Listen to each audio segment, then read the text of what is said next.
Bonjour Aouisha Berti. Vous êtes avocate et militante féministe algérienne, c'est bien ça? C'est ça, oui, bonjour. Est-ce que vous pouvez nous rappeler la symbolique et la signification de la journée du 8 mars, s'il vous plaît?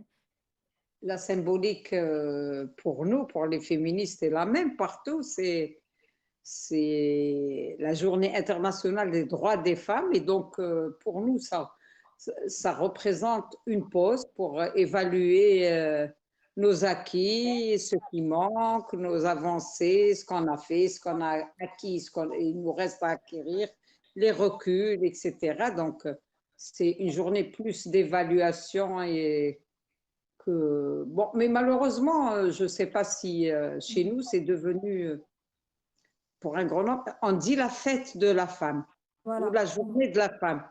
Donc, c'est devenu une journée festive, c'est devenu folklorique. Il y a toutes les salles qui appellent les femmes à aller danser. Alors, le commerce, ils font des prix spéciaux pour les cosmétiques, pour l'esthétique.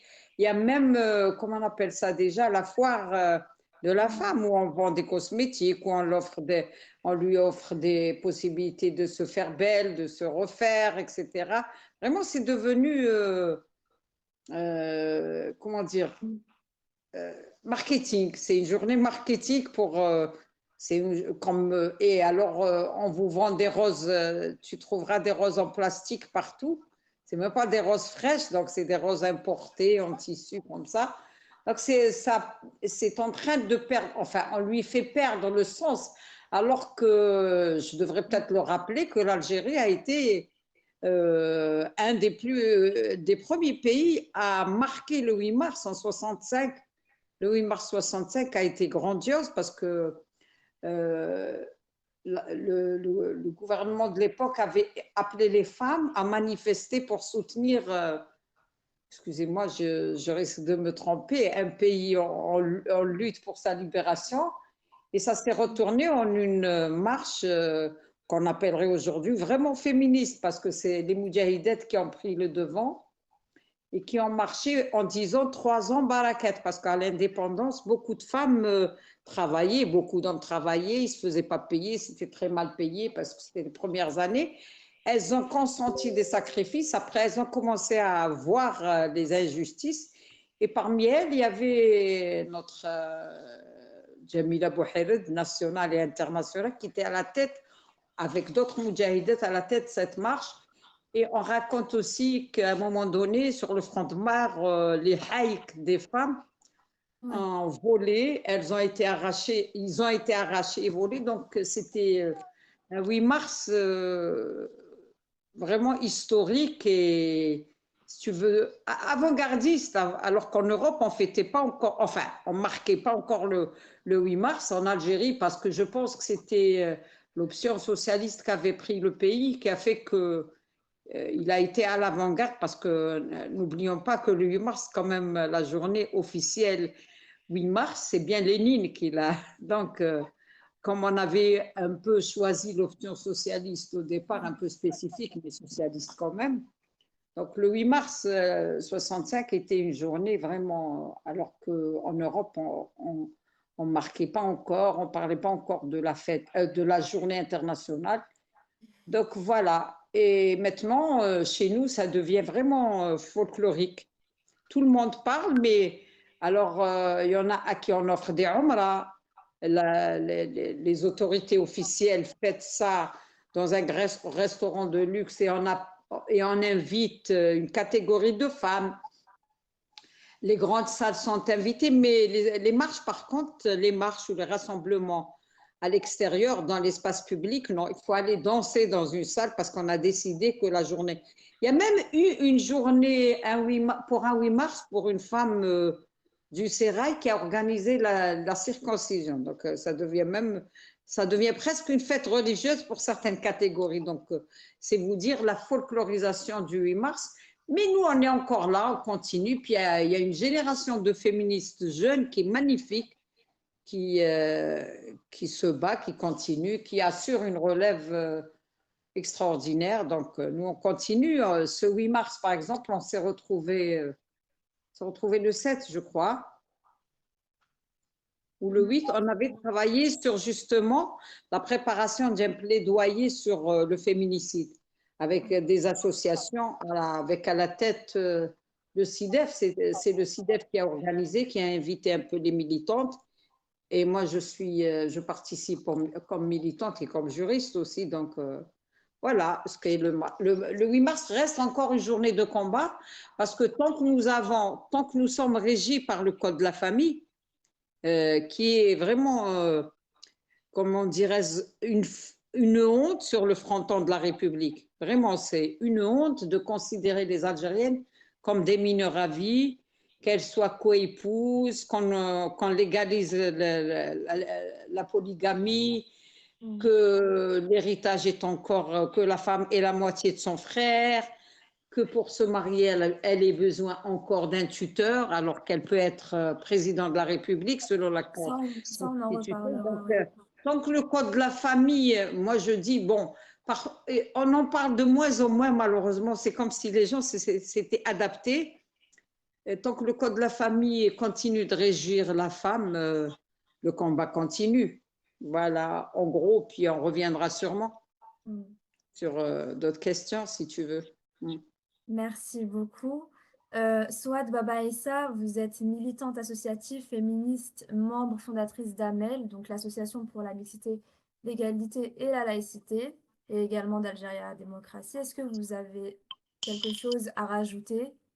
Non, je trouve Pardon. que Awisha a dit vraiment l'essentiel et c'est important qu'elle ait rappelé cette date du 8 mars 1965, puisqu'elle a rappelé que l'Algérie avait été avant-gardiste au lendemain de la guerre de libération et que c'est qu'en 1977 que ça s'est internationalisé, cette journée de lutte pour les droits des femmes.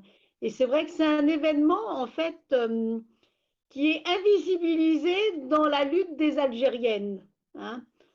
Oucha, je pense que tu seras d'accord avec moi. C'est vraiment très, la jeune génération en a très peu entendu parler.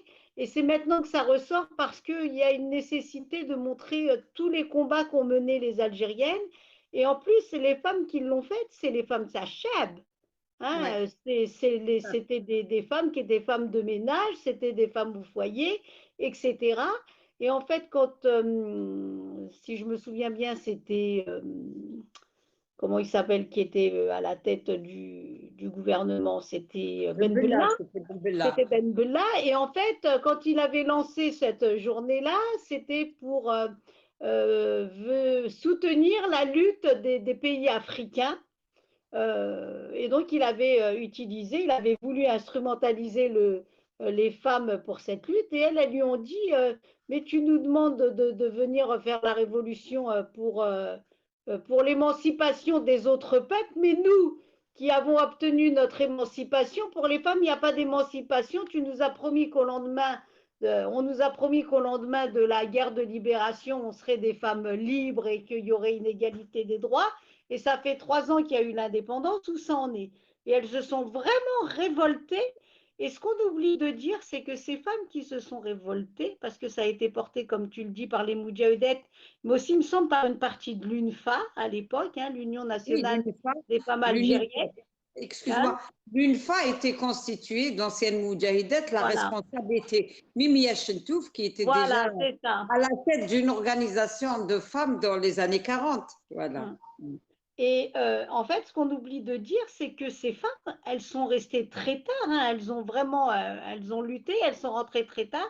Et que quand elles sont rentrées chez elles, elles ont subi des violences de la part de leur mari, de leur famille. Et après ça, tout le monde s'est tu sur ce qui s'est passé contre ces femmes au sein de leur famille, mais même de leur révolte au sein de la société algérienne. Donc c'est très bien de le rappeler et de dire que vraiment les Algériennes, elles luttent et elles continuent à marquer ce 8 mars de façon, celles qui sont militantes à vouloir le marquer vraiment de manière politique et par l'action, et que malheureusement, comme de nombreux pays, le capitalisme régnant et le marketing détournent la portée de cette journée. Ouais. Merci On beaucoup. raconte aussi que pour ce 8 mars 65, les Moudjahidettes, à leur tête, entre autres, la plus connue, c'est Jamila Bouhired, elles se sont trouvées à un moment donné face à face à d'anciens compagnons de prison qui étaient dans la police. Alors, le responsable de la police à l'époque leur aurait dit, mais qu'est-ce que vous faites? On est entre frères et sœurs. On est libre maintenant, on est indépendant.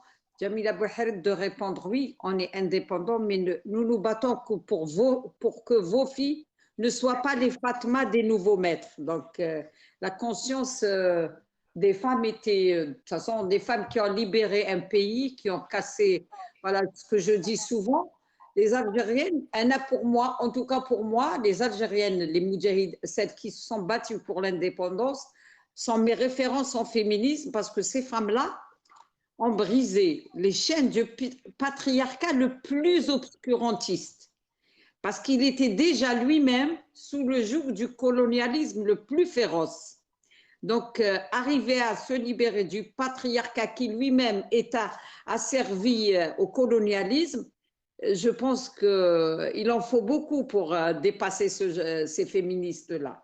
Parce qu'il y en a qui te disent non, ce n'est pas des féministes. Pour moi, c'est des références.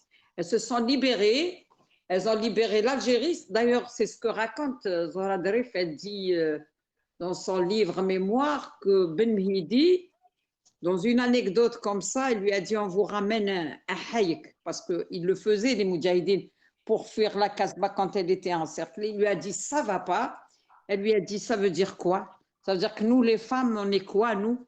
Il lui a dit non. Il lui aurait dit non, vous êtes une génération qui vous êtes libérée, vous allez libérer l'Algérie et vous allez libérer toutes les générations à venir. Donc voilà, nous avons quand même des femmes exceptionnelles dans notre histoire. Hein. Puis sans aller plus loin encore pour la Kahina, Fatma Sommer et d'autres. Voilà. Bah, merci à toutes les deux de nous avoir rappelé que la journée du 8 mars n'est pas une fête et que c'est une journée de lutte pour le droit des femmes. Le thème d'aujourd'hui est donc le féminicide. Nous allons parler donc du féminicide en Algérie. Les statistiques sont horribles. On compte en Algérie environ 50 féminicides en 2021 et 40 en 2022, selon Féminicide Algérie. Donc, Aïcha Berti, que cela révèle sur le système algérien vis-à-vis du féminicide du point de vue social et constitutionnel? Que dit la loi par rapport au féminicide? Alors, le féminicide n'est pas encore défini dans la loi, on y travaille justement. Le but de ce qu'on fait là, un plaidoyer sur le féminicide, c'est de définir le féminicide comme un crime à part, parce qu'il est dirigé vers une femme, parce qu'elle est une femme. Donc, mais je pense que ce n'est pas, nous ne sommes pas, beaucoup d'autres pays, rares sont les pays qui ont déjà défini le féminicide et qui l'ont mis dans leur loi. On en parle. C'est une notion, en fait, le terme féminicide, c'est une notion un peu récente. Mais bon, on a appris récemment qu'il datait quand même. Mais en tout cas, c'est maintenant qu'on en parle de plus en plus. Nous, on essaye de préparer un plaidoyer pour l'envoyer, pour demander à ce que le féminicide soit défini et qu'il soit sur les lois. En attendant, il y a eu quelques amendements, vous savez, en 2015 sur les violences faites aux femmes. Et donc, bon, il y a, si vous voulez, c'est la première fois, celles qui veulent qui veulent marquer leur satisfaction vous diront, c'est déjà un fait que le code pénal rentre dans le foyer conjugal. Mais moi, je dis c'est très insuffisant parce qu'en plus, parce que quand on sait les difficultés qu'on a eues pour imposer ces amendements, alors que nous, on voulait une loi cadre sur les violences faites aux femmes. Et donc, depuis 2015, il y a quand même des articles spécifiques contre la violence faite aux femmes. Donc, en milieu familial, par le père, le frère, l'époux, etc. Donc, c'est déjà sur le code pénal. Malheureusement, il y a un mais et un gros mais.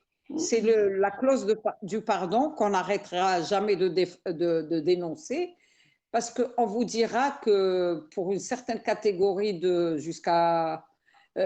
violence, quand il n'y a pas de handicap, ou bon, on ne parle pas de la mort, quand il y a mort, quand la femme est tuée, c'est la perpétuité. Donc c'est la peine maximale. Mais dans certains, une violence qui ne laisse pas un handicap à vie, etc., on vous dira que, bon, par exemple, il est puni de temps à temps, de 2 ans à 5 ans, par exemple. Mais si la femme pardonne, les poursuites sont abandonnées. Et ça, on n'a pas fini de dénoncer ça, parce que le principe dans le code pénal, c'est que quand la victime ou la personne qui a subi un préjudice se désiste ou retire la plainte, normalement, l'action civile continue. Le procureur continue de poursuivre celui qui a commis le délit, donc en l'occurrence la violence, parce qu'il représente la société. Or là, on nous a introduit, par rapport aux violences faites aux femmes, on a introduit la clause du pardon. Et nous avons dénoncé le fait que le pardon est une notion morale et que le code pénal est une loi répressive. Elle réprime les délits. Donc, nous dénonçons donc l'existence. Déjà qu'il faudrait beaucoup pour convaincre une femme à aller déposer plainte. Une femme qui subit des violences pour aller déposer plainte. Et si vous lui proposez encore de pardonner, donc, même si elle a toutes les lois possibles, elle aura du mal parce qu'il y a la pression de la société, de la famille. C'est le père de tes enfants, c'est ton mari, ça arrive dans tous les foyers, tout ça. Et on a été formaté comme ça, hein, que les femmes doivent supporter la violence du mari parce que c'est normal, c'est comme ça que ça se passe. Et déjà, donc, quand vous mettez une loi et que vous lui proposez encore la possibilité de pardonner, ben, elle va le faire. D'abord, si elle arrive à se plaindre, à déposer plainte. Et si elle arrive, elle a encore cette possibilité de reculer. Et j'ai vu dans les tribunaux des femmes venir dire « je pardonne ». Eh bien, ça s'arrête, malheureusement. L'action publique s'arrête là. Donc, la personne n'est plus poursuivie. On ne peut pas le poursuivre parce que la femme a pardonné, parce qu'on a mis cette clause du pardon dans le code pénal. Donc ça, c'est une chose à bannir. On demande à ce que ça soit abrogé. Mais on dit aussi que les autres textes, ce n'est pas suffisant. Par exemple, le harcèlement de rue, il faut le prouver. Et c'est très difficile de le prouver dans une société comme la nôtre. Parce que si un homme qui harcèle une fille dans la rue, il y a des hommes dans la rue et c'est eux qui devraient témoigner. Comment prouver qu'elle a été harcelée?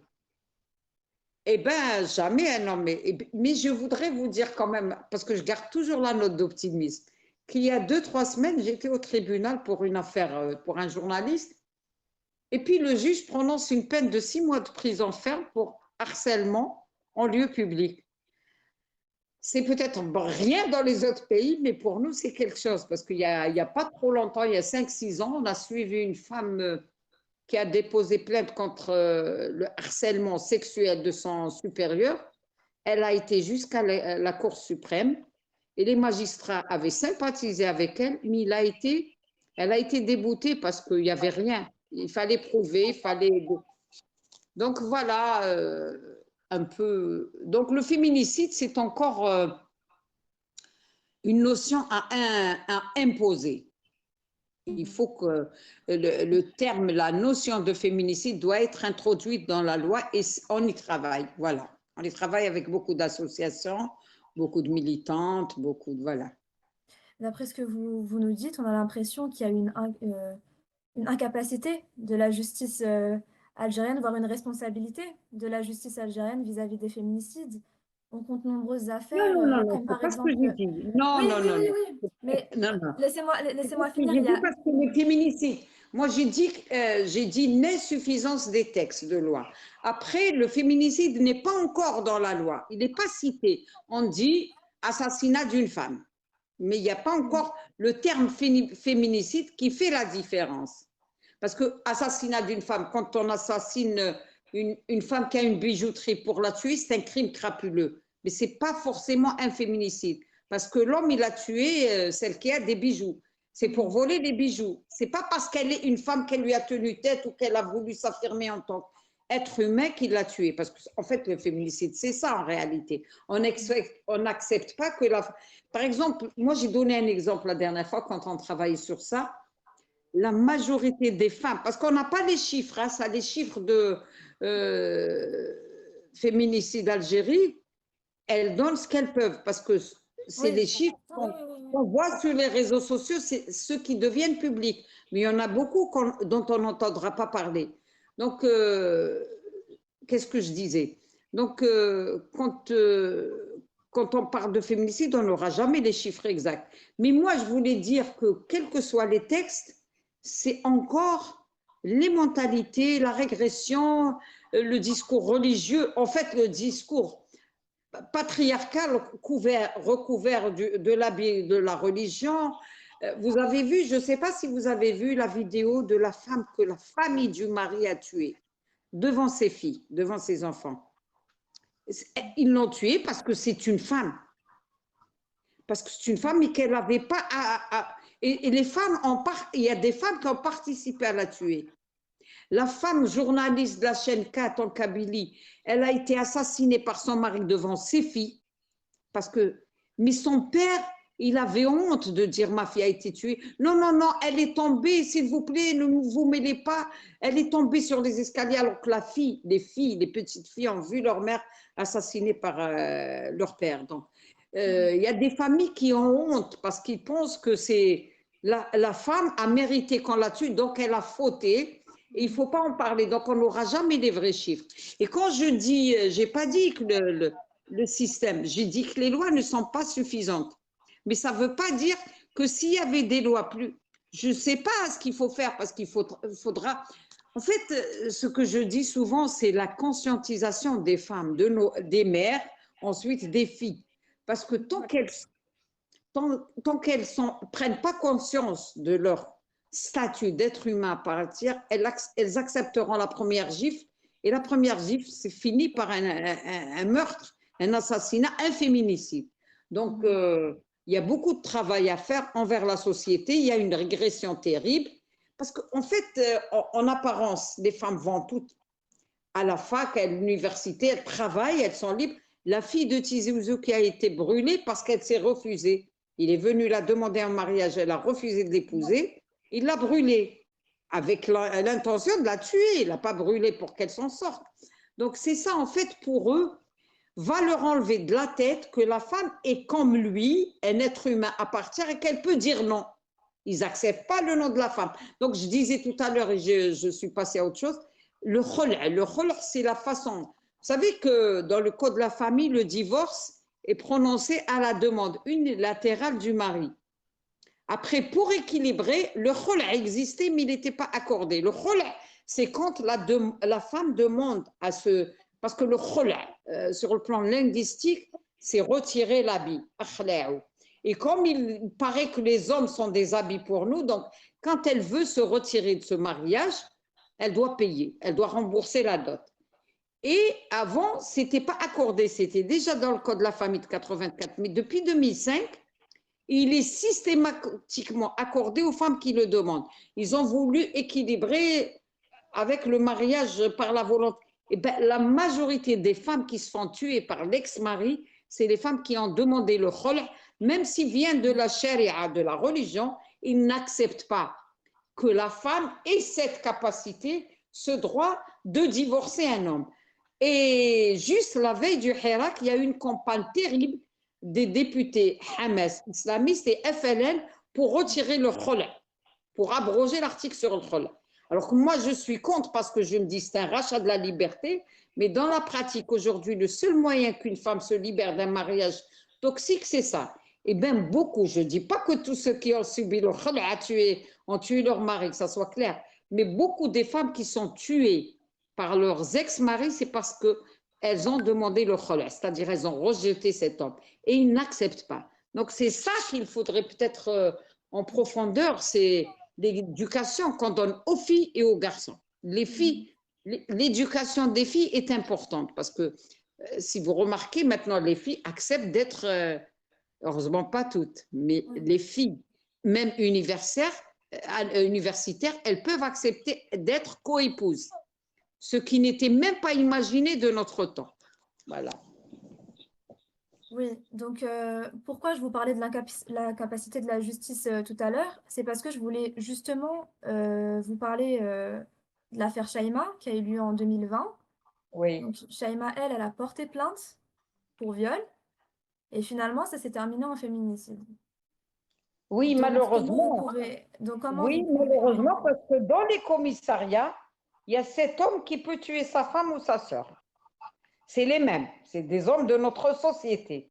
Et beaucoup de femmes, dernièrement, il y en a une qui aurait, j'ai entendu cette histoire, mais je ne connais pas la fille, elle a été violée, elle a été se plaindre, il lui a dit, vous vous rendez compte, vous portez un jean et vous voulez quand… Donc, Voilà. c'est un policier qui Donc, lui il y a aurait une dit ça. incapacité, oui. Voilà. Ça, ce n'est pas la justice. La justice, c'est insuffisant. Les textes qu'il y a sont insuffisants. Mais c'est cette mentalité, parce que le magistrat est d'abord un homme à la maison, il est capable de frapper ou de tuer sa femme. Il devient un homme. Et si, voilà. D'ailleurs, je vous conseille de lire un des livres de Lila Aslaoui qui parle de ça, qui te dit, ce magistrat qui voit une femme venir se plaindre, il se met dans tous ses états et le soir, quand il rentre, il massacre sa femme parce qu'il aurait aimé massacrer cette femme qui a osé venir déposer plainte contre le mari. Voilà, c'est ces mentalités, cette éducation, cette régression terrible qui se cache derrière la religion, en fait, voilà. D'accord. Souraj Baba Issa, est-ce que vous avez quelque chose à rajouter par rapport à ce que vient de dire Awisha Berti? Moi, je vais rajouter juste une chose, c'est vraiment comme elle dit Awisha, c'est en fait le terme fort, c'est vraiment l'assujettissement et l'écrasement des femmes. On est dans des sociétés patriarcales qui veulent vraiment cet assujettissement des femmes et qui les écrasent et qui vont chercher tous les moyens, qu'ils soient culturels ou qu'ils soient juridiques, ils vont chercher toutes les normes pour les écraser et les assujettir, avoir un contrôle de leur vie, avoir un contrôle de leur sexualité, parce que dans leur tête, il y a obligatoirement, et le Coran, il va les aider par ça, comme de nombreuses religions monothéistes qui sont toujours dans les normes patriarcales, mais nous, en plus, on a une religion qui a vraiment hiérarchisé les rapports, et il suffit de prendre les sourates, on prend la sourate de la femme, c'est clair et net, on prend la sourate où on te dit il faut la cultiver comme un champ, donc c'est la preuve qu'elle appartient et que donc le viol conjugal ne peut pas être considéré comme un viol. On est sur des choses comme ça, on est en islam, on a introduit cette notion que le mariage, c'est un contrat d'usufruit sur le sexe. Hein? Donc, vraiment, on est dans des sociétés où tout est marqueur, à la fois la culture, l'éducation, la religion, la norme juridique, tout est là, tout est mis en place pour cet assujettissement et cet écrasement des femmes. Merci beaucoup. Donc, pour revenir à vous, Awisha Berti, pour aller vers un petit peu, une touche un petit peu optimiste, que dit la loi, du coup, pour protéger les victimes de violences en Algérie? Je t'ai dit qu'il y a eu, c'est dommage, j'aurais pu prendre le texte, il n'est pas devant mes yeux, mais il y a eu, nous, alors qu'on attendait une loi 4, qu'on avait proposé une loi 4 sur les violences faites aux femmes, il y a eu quelques amendements, quelques articles pour spécifier, par exemple, le harcèlement sexuel, le harcèlement de rue est pénalisé, mais c'est très difficile avant, il n'y était pas. Les coups et blessures du frère, du mari sont punis, tout. En fait, on a introduit des articles pour pénaliser la violence faite aux femmes. Et je te disais tout à l'heure qu'on a rajouté quand même la clause du pardon, Oui. qui un peu bloque, voilà. Donc, bon, moi je dis, ceux qui sont optimistes diront, comme j'ai dit tout à l'heure, que c'est bien que la loi soit rentrée dans les foyers. Le code pénal est rentré. Parce qu'avant, en fait, on peut parler d'assassinat de femmes, de coups et blessures contre une femme. Mais ce n'était pas les violences contre les femmes. Or, les violences contre les femmes, c'est spécifique. Quand une mère de famille est à la maison et qu'elle subit la violence de son mari tous les jours, ce n'est pas comme une femme ou un homme qui se font violence et violence, mais contre les femmes dans le foyer, c'est plus grave. Donc, on a introduit ça, mais c'est très, très, très insuffisant. Déjà, il y a la clause du pardon qui bloque tout. Mais j'ai vu quand même, je dois témoigner que j'étais au tribunal un jour et j'ai vu un procureur refuser la demande de pardon parce qu'il lui a dit c'est pas la première fois. Elle vous a pardonné et là, cette fois, j'allais c'est vous moi poser qui la question refuse. justement. Oui. Il a le droit quand c'est plus d'une fois. Donc, c'est pas dit, mais c'est-à-dire que si elle lui pardonne une fois et qu'il récidive, la justice, les procureurs parfois interviennent. J'ai vu pire, une femme qui s'est faite tabasser par un homme. C'était peut-être son copain, il était en prison parce que c'était assez grave. Et le jour du procès, la femme, elle se présente, elle dit c'est mon mari, je lui pardonne. La juge, elle lui a dit non, c'est pas votre mari, elle n'était pas mariée. Elle lui a dit si on a un mariage coutumier, pour le faire échapper, je ne sais pas si elle a subi, parce que parce que pour avoir droit au bénéfice de la clause du pardon, il faut être épouse. Donc, non, mais donc je répète encore une fois que les lois sont très en deçà de ce qu'il faut. Nous avons besoin d'une loi 4. Il y a, en dehors des violences physiques, il y a les violences verbales. Elles sont aussi dans le code pénal. Et même plus, par exemple, le discours sexiste, il y a un article maintenant qui pénalise le discours sexiste, mais personne ne l'a encore invoqué. Enfin, en tout cas, pas à ma connaissance. Peut-être qu'un jour, dans un tribunal, j'entendrai un juge. Voilà. Pour le moment, je n'ai pas encore entendu parler de. Moi, je l'ai invoqué parce que dans un tribunal où c'était. Malheureusement, c'est une femme raciste, parce que c'est dans le même article. Discours raciste, discours de la haine et discours sexiste. Ce qu'il faudrait, c'est qu'un texte, pour qu'il soit visible, parce que jusqu'à présent, même les juristes ne l'invoquent pas parce qu'il n'est pas visible. Il est noyé dans d'autres discours de la haine raciste et tout. Donc, le discours sexiste, il est vraiment noyé. Donc, mais déjà, on fait référence au discours sexiste dans le code pénal. Donc, il est répréhensible. Donc, on en est là. On est loin, mais on avance vraiment petit à petit. On aimerait avancer plus vite, quoi, et plus sérieusement. Je ne sais pas si tu seras d'accord avec moi, Awisha, mais c'est vrai qu'on l'a vu à chaque fois, même quand il y a eu les amendements sur le code de la famille, et que ce soit dans la loi de 2015, c'est-à-dire qu'on a, j'aime pas utiliser le mot législateur parce que vu le système qui existe en Algérie, oui, tout à fait, tu as raison.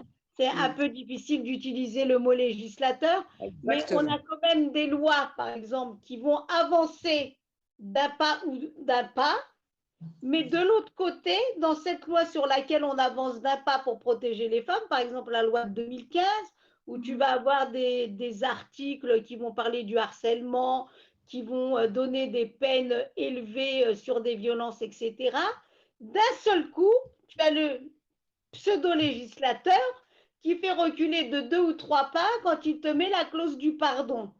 Et donc, tu ne peux pas dire qu'il y a de l'avancée législative. Non, moi, je ne trouve pas que c'est d'avancée. Tu as tout à fait raison et tu sais ce que je pense.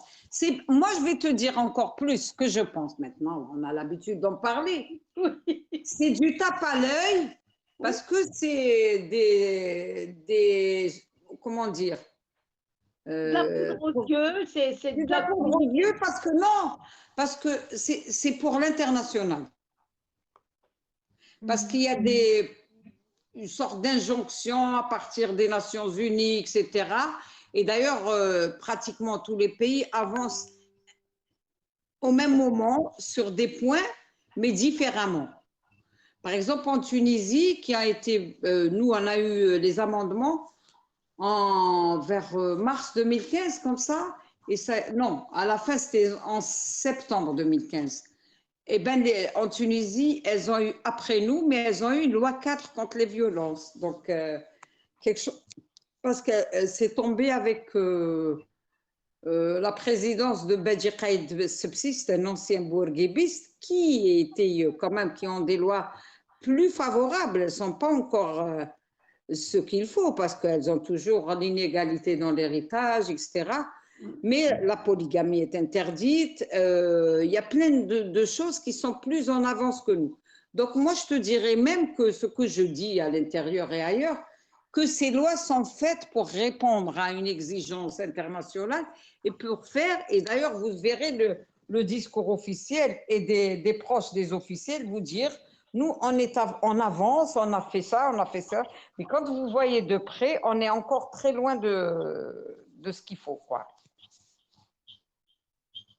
D'accord, merci beaucoup.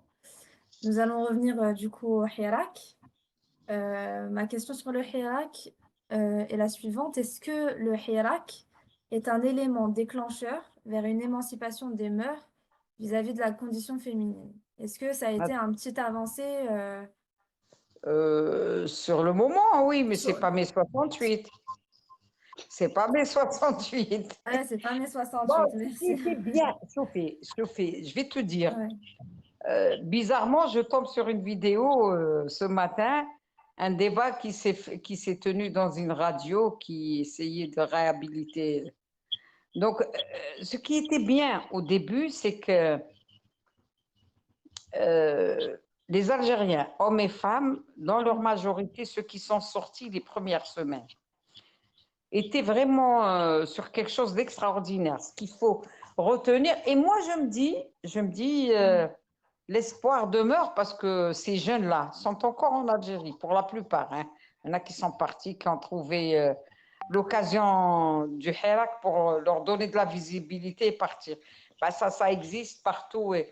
Mais tu sais, les jeunes filles et les jeunes garçons qui restaient après les marches, qui peignaient les escaliers, qui embellissaient Alger, qui faisaient des choses extraordinaires, qui nettoyaient tout Alger après les marches, qui s'organisaient pour les secours. C'est des jeunes Algériens, ils sont là. Donc, tant qu'il y a cette race de jeunes, l'espoir est permis.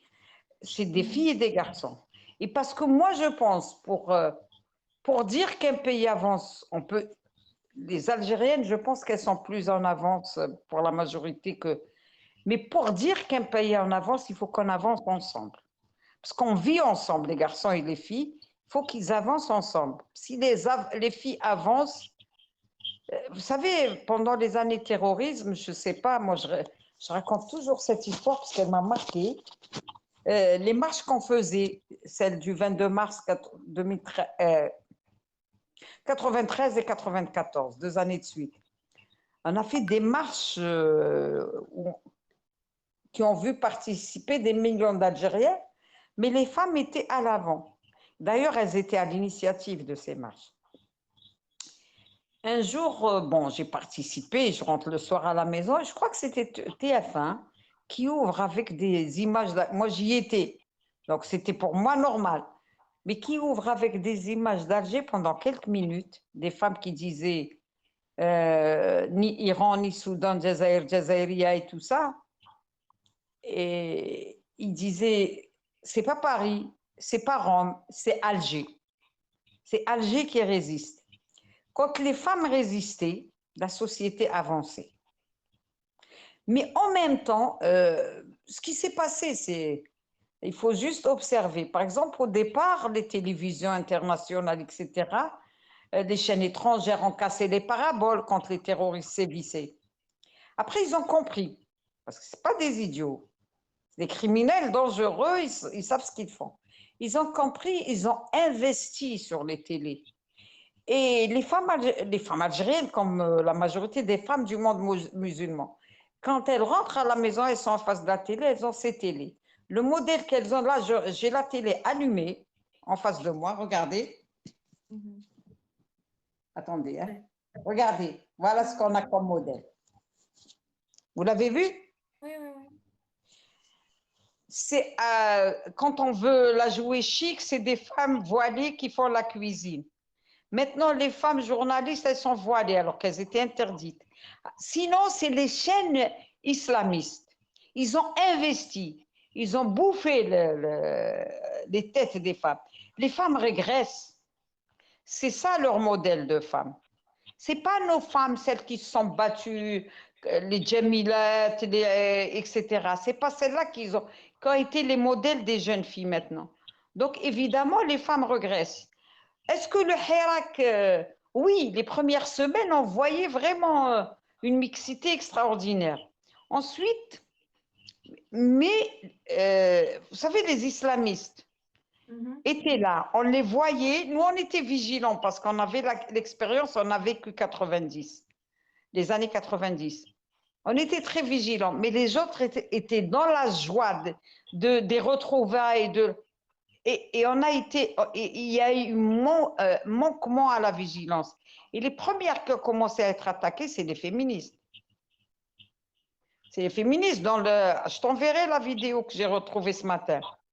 Un journaliste, Ihsan Qadi, disait, le 8 mars, il y avait des féministes et des femmes qui avaient un discours politique. Je lui réponds, moi, sur sa chaîne. Je lui dis, vous dites, il n'y a pas plus politique que les féministes. Parce que les féministes ont un projet de société. Elles veulent une société moderne, égalitaire. Ce n'est pas n'importe quoi, une société égalitaire. C'est un projet de société. Donc, c'est éminemment politique. Mais on a fait en sorte que je vois un petit con qui fait des vidéos sur YouTube. Il trouve un chiffon sale, il dit on dirait un t-shirt de féministe après une manif. Ils sont mauvais comme un t-shirt de féministe. Oui. Et là, on rigole, mais on n'agit pas. C'est pour décrédibiliser le mouvement. Voilà, décrédibiliser les femmes, voilà. Donc, c'est difficile, la lutte continue, mais il y a des jeunes femmes magnifiques qui se battent, qu'on voit, on se voit, on discute, on échange, on avance ensemble, et voilà. Mais le Hirak, bon, c'était une belle histoire. Ah, c'était. Mais on nous l'a dévié. Ouais, vous dites c'était. Et vous n'aimez pas entendre ça à Paris? Non, je on est pose la dedans. question. Moi, je suis neutre là. Non, je sais que pas spécialement toi, mais je sais que les gens de Paris n'aiment pas entendre. C'est pas un échec. Moi, je ne dis pas c'est un échec. C'est une étape. Tout à fait. C'est une étape. Elle est passée. Il y aura d'autres étapes différentes. Mais si on ne retient pas les leçons de ce qui s'est passé, de ce qui a fait capoter le Hirak, eh ben, on n'avancera pas. Il faudra réfléchir. Mais toujours en parlant quand même un peu du Hirak, vous n'avez pas quand même Juste une l'impression. parenthèse. J'aime pas Hirak. Hein. Pour moi, c'était un processus révolutionnaire. Oui, révolution. Oui, Hirak on peut nous parler gêne un aussi peu. de. Voilà. On peut parler aussi On de. peut Moi, je l'appeler comme on veut, oui. On l'appelle comme on veut. Moi, je l'appelle comme il s'appelle. Mais on peut aussi Mm. parler de révolution algérienne entre Il guillemets. n'y a pas d'état civil, donc il ne s'appelle pas Oui. comme ça. Bah, Les gens l'appellent comme ils veulent. Oui, voilà. vas-y. Mais pour continuer sur ce sujet-là, est-ce que quand même vous ne pensez pas qu'il y a une démocratisation des sujets qui étaient autrefois tabous, comme par exemple le viol, les féminicides que nous sommes en train d'aborder, depuis 2019? Ou bien 2019 n'a pas été une date Non. conséquente? D'accord. Non, ça a été un espoir pour les femmes, surtout celles qui luttent. Hein. Mais bon, ça n'a pas changé grand-chose parce qu'une femme qui s'exprime, même sur Facebook, hein, si tu dis un sujet qu'il n'aime pas, après, ça n'a pas beaucoup changé. Honnêtement. Alors, évidemment, moi, personnellement, c'est ce que je disais parce qu'on m'avait posé la question une fois, et les femmes dans le Hirak? Ben, j'ai dit, les femmes pratiquent leur citoyenneté. On était citoyennes aux côtés d'autres citoyens. Il y avait évidemment des citoyens qui admettaient qu'on soit citoyen. Il y en avait d'autres qui, même en marchant avec nous, moi je te dis une fois au tribunal pendant le Hirak, hein, c'était le procès des militants et puis il y en avait un, parce qu'il y avait la salle du pénal qui était pleine à craquer et il y avait des personnes qui étaient présentées au juge d'instruction. Donc on était partagés, on allait venir. J'ai demandé à monsieur de me laisser passer, s'il vous plaît. Il m'a dit, alors qu'on est venu les défendre, hein, لو كان جات الدنيا دنيا ما تحليش فمك قدام الرجال. Donc c'est pour, si vous croyez que le Hirak a changé les mentalités, il aurait pu. S'il avait continué, oui, il aurait pu. Il aurait pu, il a dû se passer quelque chose. Il aurait pu changer, mais c'est pas mai 68, non. Souad Baba Aïssa, est-ce que vous avez quelque chose comme ça? Moi, je vais compléter ce qu'a dit Aouisha, parce que c'est vrai qu'il y avait, au départ, il y a eu une note d'espoir. C'est vrai qu'on a été dans la mixité.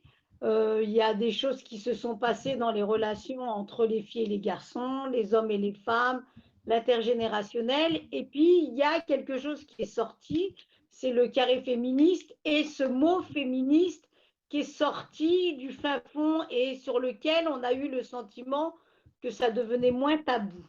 Et d'ailleurs, c'est bien pour ça que, comme tu le disais, hein, la question du viol, la question des féminicides, la question des violences, on a même vu, nous à Paris, quand il y a eu Shaima, on a bien vu la diaspora se mobiliser contre ce féminicide, contre cette jeune femme. Le 8 mars d'après les autres féminicides, on n'en a plus parlé. Donc c'est la preuve qu'il y a eu une lueur d'espoir, mais que le travail de conscientisation ne s'est pas fait jusqu'au bout, parce que même dans la famille progressiste, il y a un refus de conscientisation et de prise en compte de ce que disent les féministes et des revendications des femmes. Parce que même quand on est dans des réunions où on parle entre nous et où on est soi-disant des progressistes, hommes et femmes ensemble, quand on entend un militant progressiste dire que ce n'est pas une trentaine de femmes ou une trentaine de féministes qui vont changer la société algérienne et qu'on est en train de nous proposer un deuxième code de la famille à une vitesse et avec des lois encore plus discriminatoires et plus iniques que ne l'auraient proposé les islamistes, j'ai encore plus d'intérêt à m'inquiéter de ce qui est en train de sortir de cette société algérienne, et même quand elle existe dans la diaspora, où on est dans des pays, entre guillemets, où il y a des lois égalitaires, hein, et où ils profitent les uns et les autres de lois égalitaires. Donc je pense que le processus de conscientisation, c'est vrai que le Hirak, c'est un processus, cette révolution, ce moment révolutionnaire a été important parce que c'était un moment de mouvement, un mouvement social de grande ampleur, comme ça faisait longtemps que ne l'avait pas vécu l'Algérie. Mais c'est que en face, les femmes sont confrontées à une population masculine qui n'avance pas aussi vite que la société féminine. Les femmes algériennes sont beaucoup plus en avance dans leurs revendications, pas simplement, comme l'a dit Aouisha, en termes de droits des femmes, mais en termes de construction démocratique d'un pays et d'un état de droit. Notre combat, il est entièrement politique et il ne peut pas être en dehors d'un combat social, d'un combat féministe et d'un combat politique, parce que si le féminisme n'est pas politique, c'est que c'est juste de la poudre de perlimpinpin. Le combat féministe a toujours été politique parce qu'il est un projet de société, comme l'a dit Aouisha, mais c'est vraiment la transformation sociale de la société. Et on ne peut pas parler demain ces mêmes hommes qui sont dans des partis politiques, qui sont dans des associations, qui viennent me parler de démocratie et qui laissent encore sur le côté 50% de la population. Quel état de droit, me disent-ils, qu'ils sont en train de construire? Quelle constitution sont-ils en train de mettre en place et quelles lois civiles égalitaires sont-ils en train de créer? Je vais revenir vers vous, Awisha Berti. Vous avez parlé tout à l'heure des années 90. Est-ce que, justement, vis-à-vis de la loi, l'islamisme est en train de prendre du poids vis-à-vis, enfin, sur le pouvoir? Et est-ce que, justement, ça ne serait pas un frein vis-à-vis de cet idéal politique dont vous nous parlez? Cet idéal politique féministe? Euh, L'islamisme, c'est pas dans les lois, mais il est dans les institutions. C'est- L'Assemblée nationale est constituée d'islamistes déclarés et d'islamistes cachés. Parce qu'il y a des islamistes qui appartiennent à un parti islamique et ils sont connus. Et je crois que ceux-là, on les connaît, ils sont encore moins dangereux parce qu'on les connaît. Mais il y a ceux qui se cachent, qui ne sont pas islamistes officiellement, mais qui sont parfois pires. Parce que, par exemple, pour le retrait du khola du code de la famille, ils se sont mis d'accord. FLN et Hams, MSP, qui est un parti islamiste. Donc, vous savez, dernièrement, vous avez entendu parler du ministre qui a voulu interdire les couleurs de l'arc-en-ciel. Ouais. Parce que ça, c'est un ministre qui était dans la République, ministre de la République qui était dans le gouvernement, mais c'est pire. Parce que les islamistes n'ont pas, il a fait pire. Eux, ils l'ont rêvé, lui, il l'a fait. Mais on nous dit aussi que c'est un ancien du fils qui aurait été dans sa jeunesse au fils.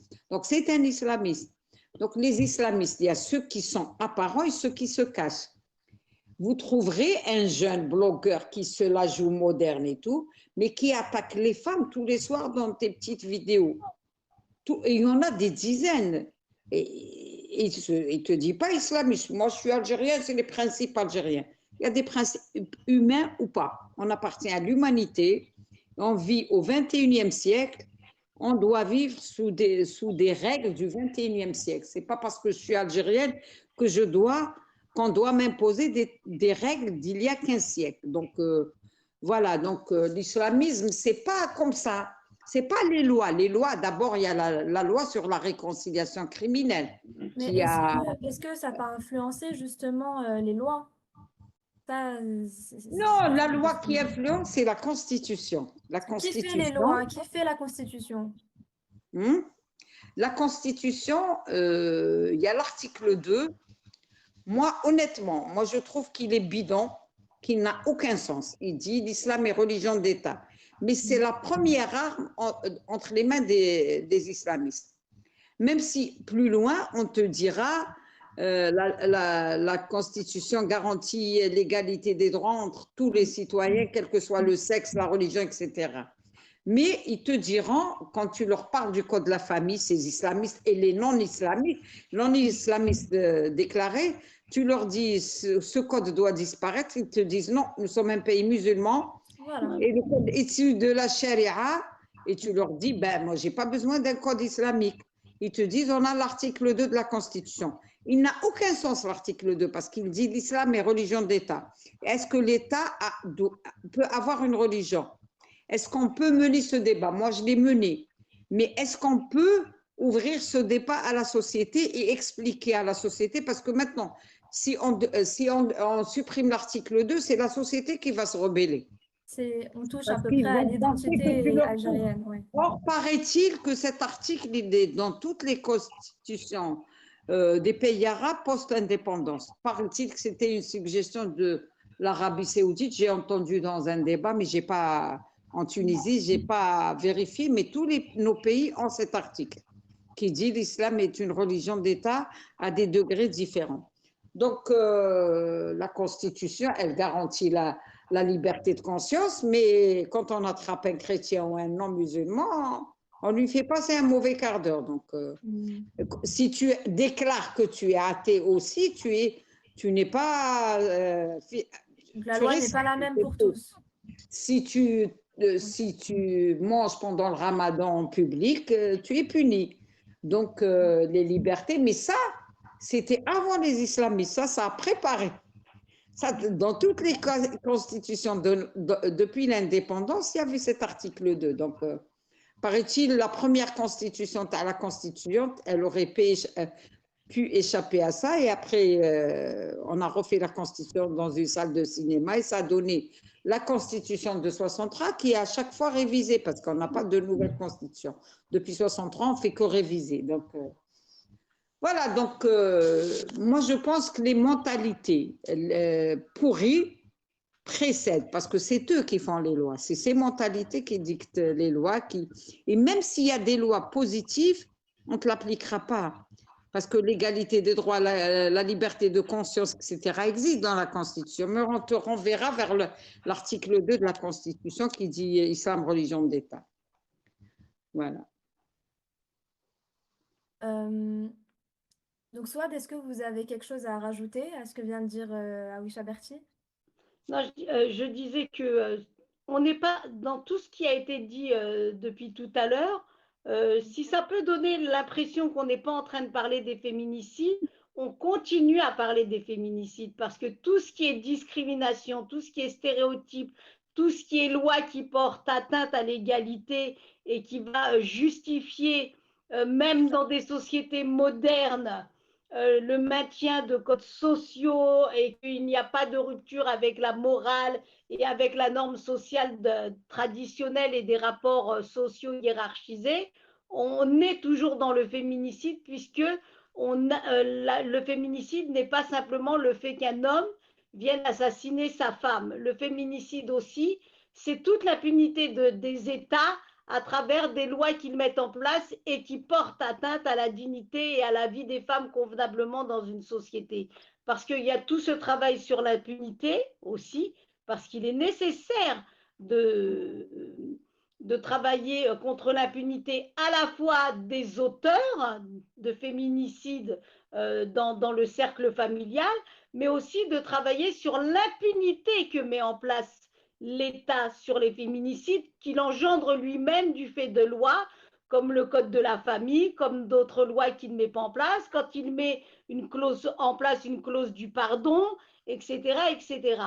Et tout ce travail aussi qu'il est nécessaire sur l'éducation, sur une éducation non sexiste et non violente, parce qu'il faut travailler à la prévention, et c'est nécessaire. Et je terminerai en disant que à la fois en Algérie comme dans les autres pays, la nécessité d'une loi cadre est essentielle et on voit bien qu'aujourd'hui la loi cadre espagnole est un modèle puisque c'est un endroit où, grâce à cette loi cadre, le nombre de féminicides est en train de baisser.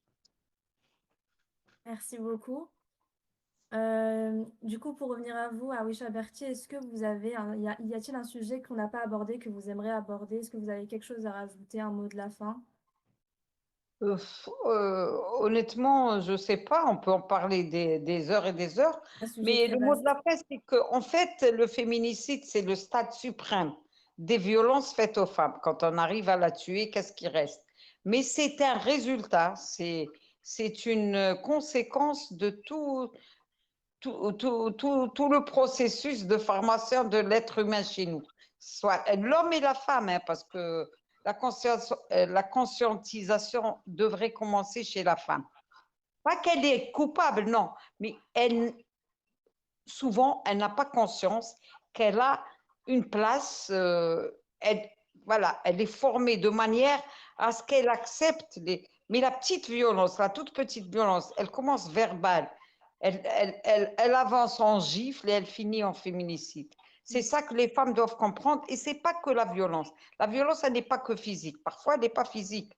Elle est morale, elle est destructive de la femme. Voilà, donc moi, je pense que les femmes doivent prendre conscience, parce que si elles prennent conscience, non seulement elles se construisent, elles se sauvent, mais elles construisent la société, parce que c'est nous qui donnons la vie et qui formons les générations.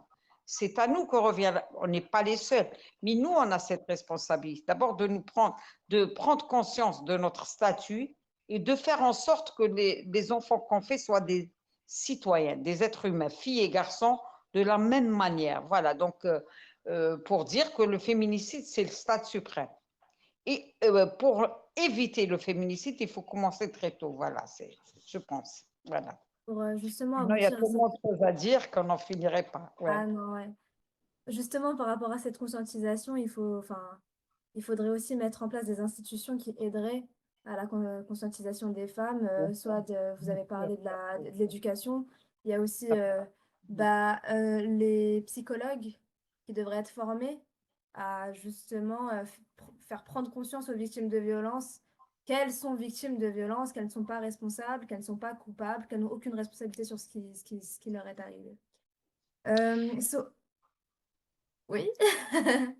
Vous avez Non, quelque chose je veux dire, à... non, oui, en fait, je veux dire tout ce que tu dis, c'est vrai. Mais nous, ce qu'on veut, c'est ne pas avoir besoin de ça. C'est que dès le Oui, départ, la oui, fille, oui, on en fasse un être humain oui, équilibré, convaincu de son statut et qu'elle fasse aussi de... C'est-à-dire que ça, c'est les conséquences. C'est quand on est devant une violence. Mais nous, on aimerait construire sans violence. Bien sûr, c'est pas pour demain matin, mais voilà. Souad Baba Essa, est-ce que vous avez quelque chose, un mot de Non, la fin, quelque chose je à crois rajouter? qu'on a fait un plan très large de Oui. ce qu'on avait à dire. Enfin, moi, personnellement, je pense que j'ai dit les choses que j'avais besoin de faire entendre. Voilà.